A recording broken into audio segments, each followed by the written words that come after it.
Hey, everybody. Welcome to what we hope is the final edition of the Labor at the Ledge. We've been coming to you at various points throughout the session, talking about different issues that have come up that affect working people.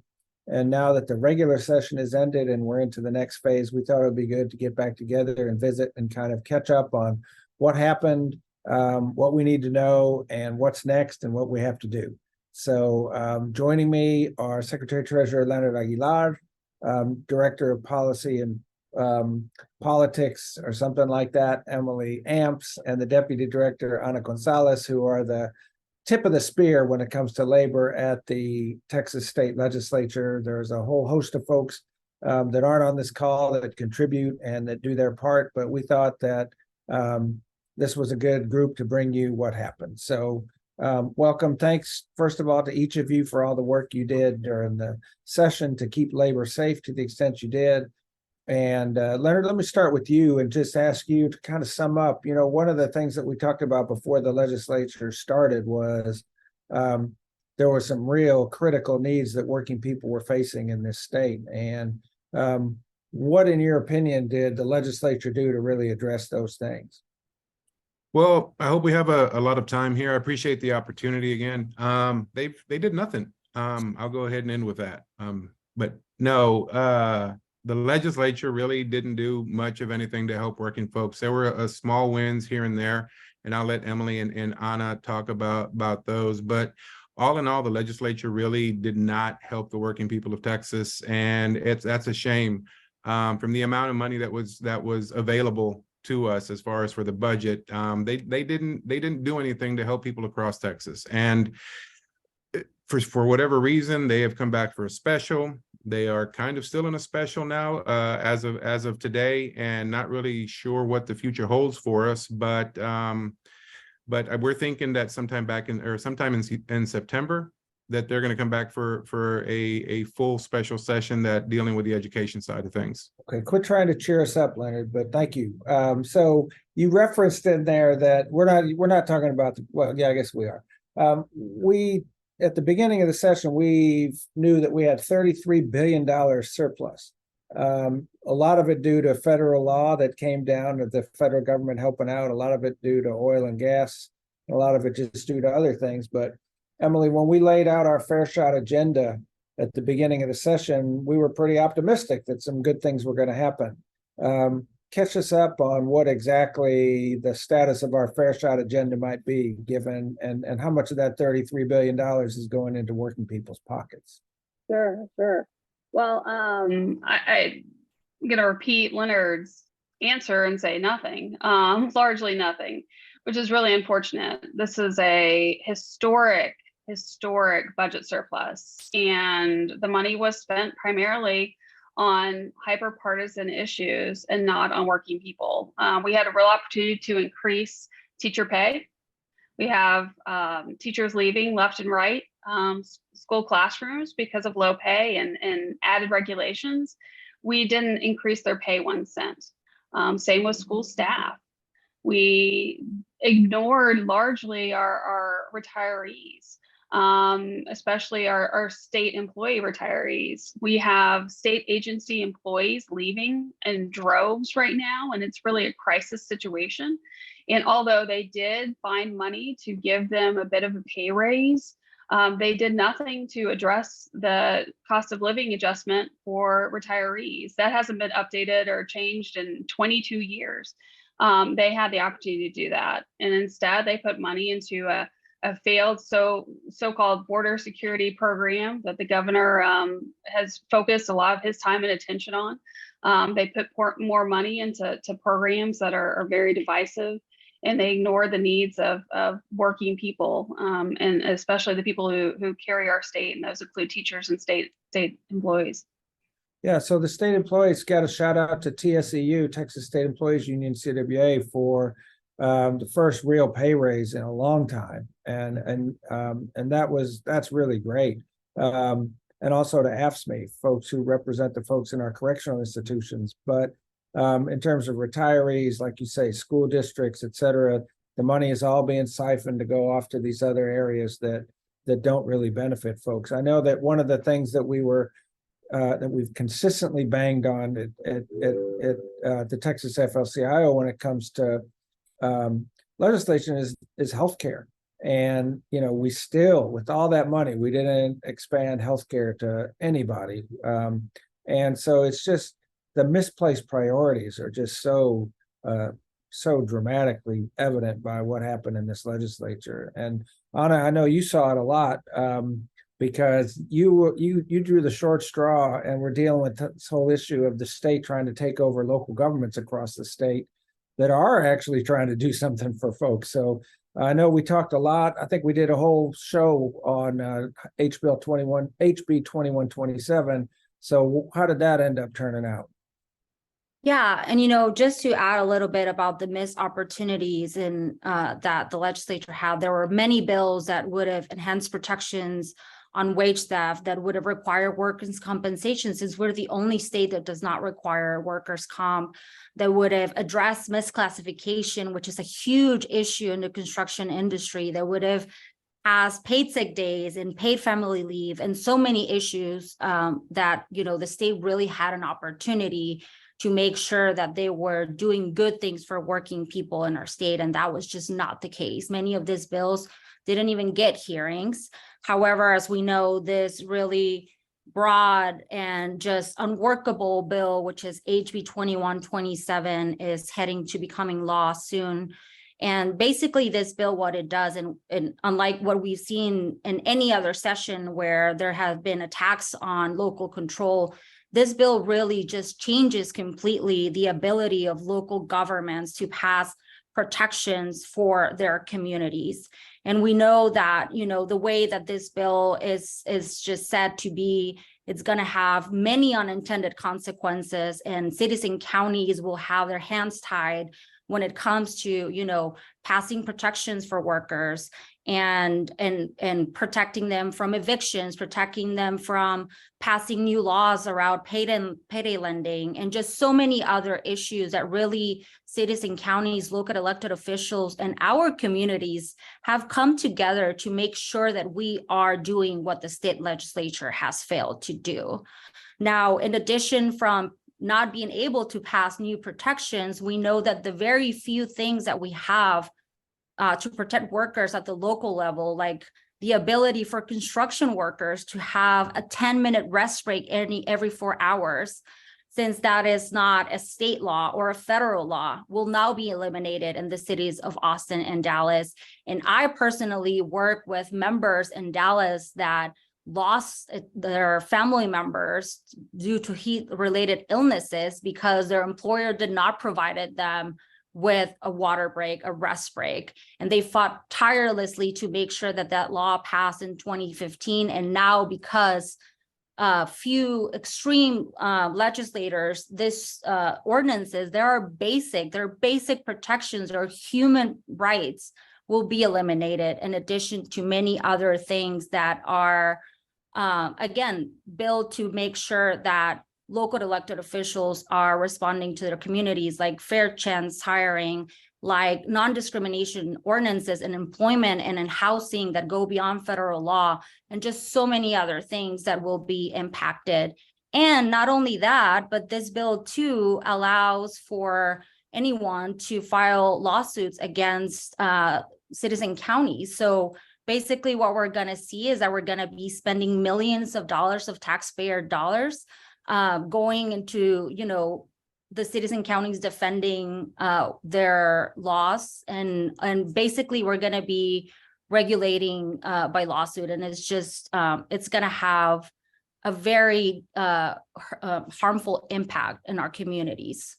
Yeah, to say the least. It flips the whole law in Texas on its head, and completely strips the ability of local government to do things that are right in front of their face that they see the community needs, and that's really unfortunate. I think one of the other areas that we saw a lot of activity was around construction safety and construction training, and we saw efforts to weaken prevailing wage laws. We saw efforts to weaken apprenticeship standards. We saw efforts to not allow government to take into account the rights of workers when they're issuing contracts. Leonard, tell us a little bit of summary about what happened to all those efforts. Well, I mean, it's unfortunate that we have to go through these same fights, it seems, session after session. If you're talking about like prevailing wage, just wanting to not allow workers to earn that wage that is already established. The fight for project labor agreements, again, in the construction industry, all because of a couple of companies, these employers that don't want to have to go by these rules or follow these certain rules. It is unfortunate. And the thing is, and I'll let Emily and Anna talk about it more specifically, but the fact that these workers were still building this state, we're not far removed from this pandemic. And we were all listed as essential workers in the construction industry, in the hotel industry across the state. Our members were essential to keeping the state running day in and day out during that pandemic and building the state. And now we want to take advantage of them by not allowing them the opportunity to have safe working conditions or be able to provide for their families at a full opportunity. So, it just can't be at their convenience. And those elected officials in that building need to be more in tune with those workers that are building this state. And with that, I'll go ahead and give it to Emily to talk about those other issues more specifically. Sure. On the apprenticeship front, you mentioned that, Rick. We saw a lot of momentum around apprenticeships this session, but misplaced momentum. Some of the most conservative organizations, one specifically, TPPF, really tried very hard to undercut our registered apprenticeship programs through fast, very not focused programs that would not have led to apprentices and workers coming out of those programs with the depth of knowledge they needed, the ability to move from one company to the other, the portability, and without the wages. We were pretty successful actually in fighting those efforts, but they're going to be efforts that we're going to be fighting for some time. I think it's important that people know and legislators know that our programs, which again, these are union programs and non-union programs, are the gold standard, and we need to fight for those and make sure that those are the programs we have in place and that we're funding as a state. And I know Anna's been working a lot on the worker protection and PLAs and such. I'm going to turn it over to her. Yeah, well, thankfully SB 936, which is this PLA bill that we're talking about, which would have further tie the hands of local communities by prohibiting project labor agreements, which we know could have been a real impact when it comes to those localities accessing federal funds that have been passed by Congress that might require or encourage PLAs or other labor standards. And again, this bill was just so broad that really could have had just a really hurtful impact when it comes to like funding and really building our communities with good and safe jobs. But SB 936 thankfully did not pass. And then the other bill that we mentioned is HB 2429, which basically creates a new survey, a new wage rate that would be dictated by the Texas Workforce Commission, which we know does not have real data, not good data, and also does not take into account fringe benefits. And this was another bill that fortunately did not move to the process. Yeah, that was great to be able to protect those really important standards. So I guess the last kind of subject that I think we really need to talk about a little bit is all of the kind of gratuitous division that the legislature engaged in.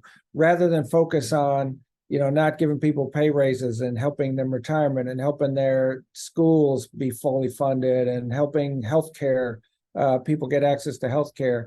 Rather than have that be the focus, they wanted to turn the focus on things where they could divide people from coming together to demand what we know that we all have a right to have. And so there was a lot of attacks on immigrants.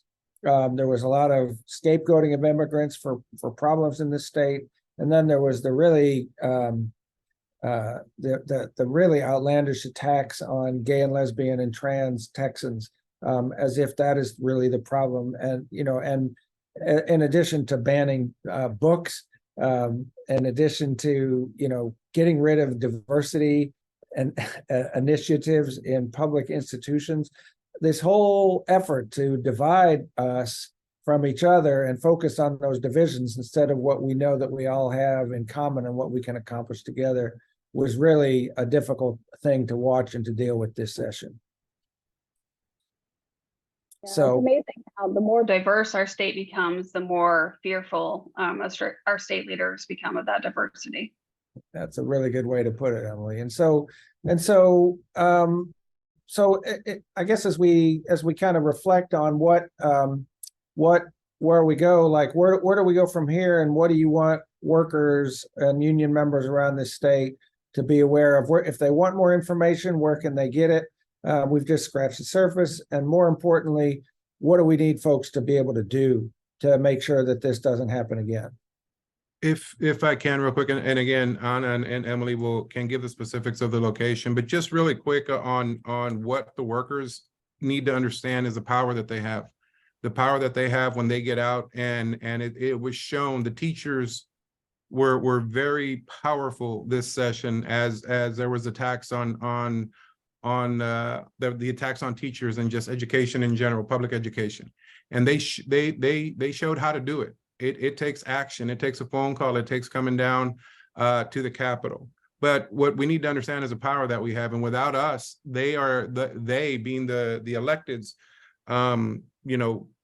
things aren't going to happen. The mail is not going to get delivered without us. Without us, there's not going to be the delivery of the goods across the state of Texas. Those workers that deliver the goods, that deliver the people to work every day, the construction of the state of Texas. And that's something that we need to understand. The power that we have is we can control a lot of this that goes on, and it needs to be done. And Emily and Anna can talk about how we can start doing that and what spaces we can start working in.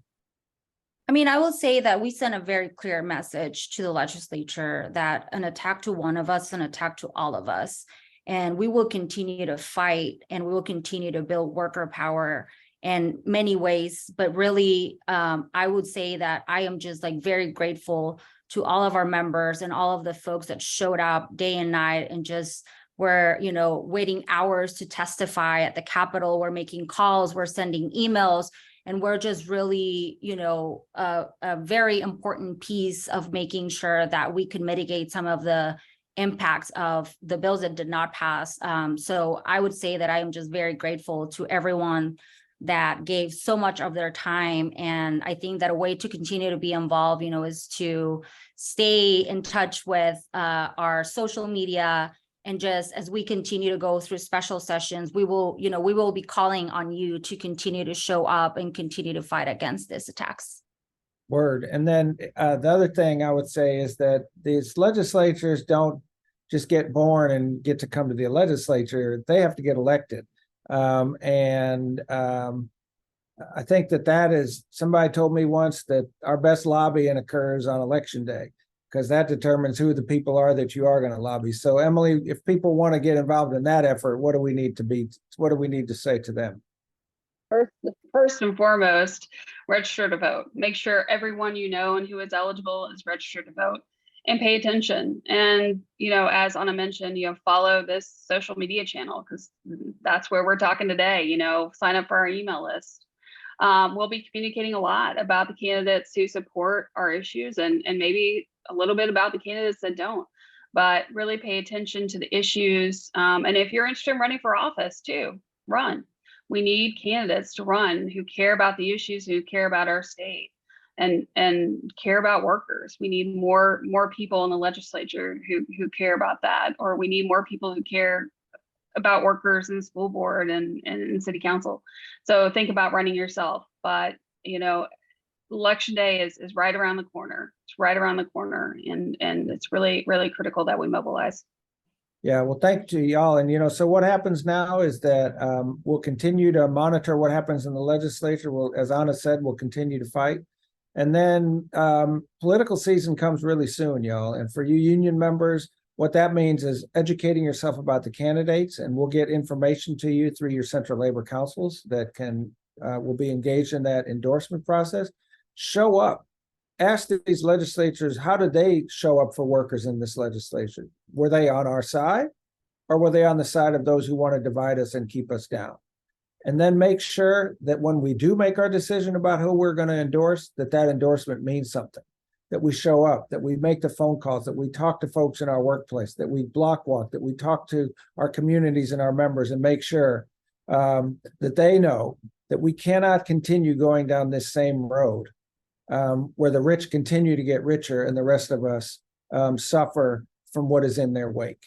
So we're going to continue as the Texas labor movement to show up each and every time that workers' rights are on the line. We thank you for joining us to hear about it, and we encourage you to walk down that road with us as we continue to work for a different Texas. So thank you all very much. Who knows if there'll be another edition of Labor at the Ledge? I think it depends what happens, but regardless of what we call it, I'm sure we'll be talking to you all again soon. So thank you all very much.